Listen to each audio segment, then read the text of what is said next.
Yeah, I love this. I love coming back to goals. It was a little bit nebulous, I think, to just throw out to percentage risk. I mean, percent reduction of LDL cholesterol, but no, no dropping the bomb on prior authors and prior guidelines, because I think that's what the data tells us is a greater than 50% reduction was important. But I think it's helpful for patients and for clinicians alike to be able to see goals of where we're going.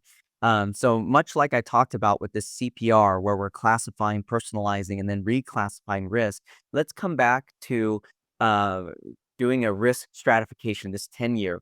So as we look at goals, we have to look at it from a prevent risk tier. We have four different tiers: borderline, well, low, actually, low starts with low, borderline, intermediate, and then high. So in those individuals with a prevent risk score between 3% to less than 5, this borderline area, then we can really consider moderate intensity statins. It's a 2A. When we think of intermediate risk, that's 5 to less than 10%. For those hearing these numbers now, we're adjusting downwards, by the way, from the pool cohort. So intermediate, 5 to less than 10%, again, at least moderate intensity with a goal LDL of less than 100. But the ability to kind of go up to high intensity when they are up at that upper range of intermediate risk, right? There's a range there from 5 to less than 10%. And then high risk, now instead of 20%, we're at greater than or equal to 10%. So high intensity statins are recommended, but really the goal here is less than 70 milligrams per deciliter. And then paying homage back to non-HDL-C.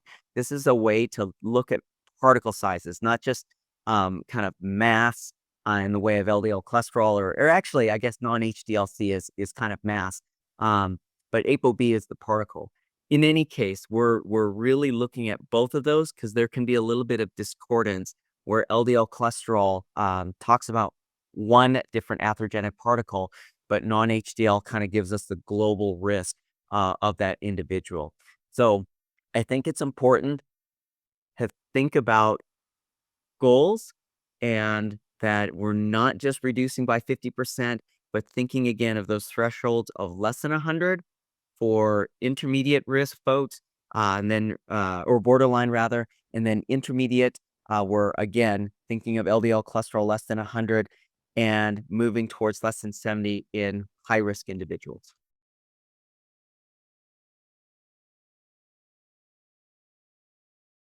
I think this is so important because we've been seeing this trend, if you will, through guidelines coming up from the 2021 expert consensus, and then into the acute coronary syndrome guidelines that just published in 2025.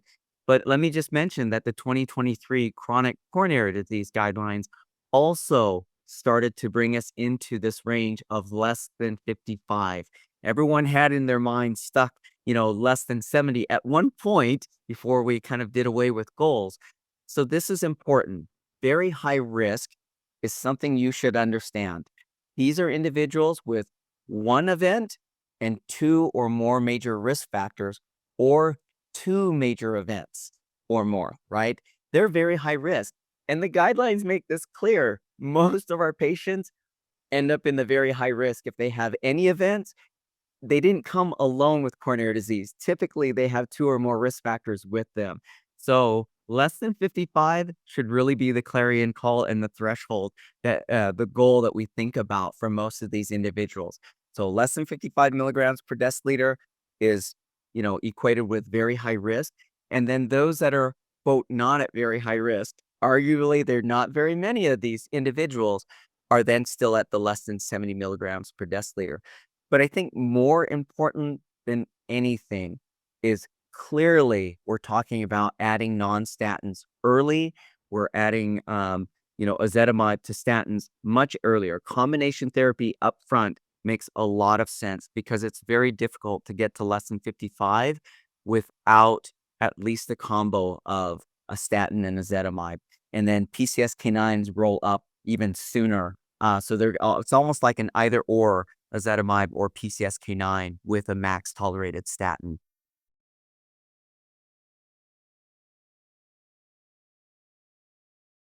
This is important. I think, and you're talking to a person who has a preventive cardiology clinic. We built this with the goal in mind of identifying individuals that have a genetic component, some type of genetic component, whether it's known monogenic or there's this polygenic feel to it. And so, who am I talking about? LDL cholesterol greater than or equal to 190. That's not normal, and it's not easy to get to with so-called lifestyle failures. And I don't, I say that with a little bit of a quote because we shouldn't judge patients for the environment we live in. But greater than or equal to 190 is more of a polygenic or a genetic type of LDL cholesterol. So what are the changes here with that and familial hypercholesterolemia? Well, if you do not have clinical atherosclerosis or subclinical, but your LDL cholesterol is greater than 190, the goal is to get you down to less than 100. Absent anything else, it's that LDL cholesterol by itself that signals risk more than the general population. So if it's there, you just shoot for less than 100 milligrams per deciliter. No other thought needs to take place because they're already high risk. Heterozygous FH. These are folks with an identified genetic mutation or clinical phenotype, premature family history in their family. And if they have additional risk factors or coronary calcium is present, the goal is an LDL cholesterol less than 70. That's the level of risk for these individuals. They are on par already with someone that has clinical atherosclerosis. Don't wait. We have to get them less than 70. Now, if they have clinical ASCVD, so heterozygous, and they have clinical ASCVD, the goal is less than 55 milligrams per deciliter. We're not kidding here with the guidelines. The committee strongly recommends that, and it's class 1, that we protect these individuals as best as we can. Do not use standard risk calculators in these individuals. They are already at high risk by itself with an LDL cholesterol greater than or equal to 190 or heterozygous FH. These are individuals we have to take seriously, and we have to let them know how serious their risk is.